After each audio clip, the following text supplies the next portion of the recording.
Hello everyone, for today's video i-share ko na naman sa inyo ang aking bagong na puntahan na pasyalan dito sa Biñan.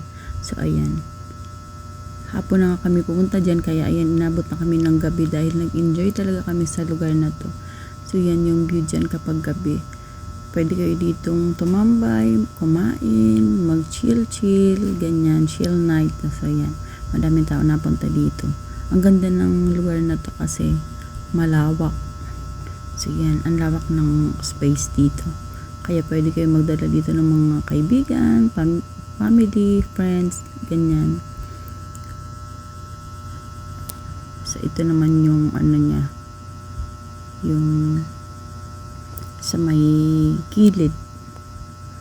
Ano kasi ito yung Biñan Lake. So yan. Yan yung view na makikita mo habang nandyan ka nagtatambay-tambay, kumakain, nagiinom, ganyan. So yan. Yan yung view makikita mo. Ang sarap ng hangin dito, presko. Mahangin, malamig ang hangin dito. So ito naman yung entrance. O diba nauna yung nahuli yung entrance. So ito yung sa labas. Hapon na kasi kami pumunta dyan, kaya yun, inabot na kami ng gabi kasi nga nag-enjoy kami sa lugar na yan. So yan, kahit dito sa may ano na to, sa may entrance na to, yung labas niyan, ang lawak yan, maraming mga kahoy, kaya mapresko talaga yung lugar na yan. So sa mga gustong tumambay dyan, hanapin nyo lang yan, Rustic Bar sa Biñan.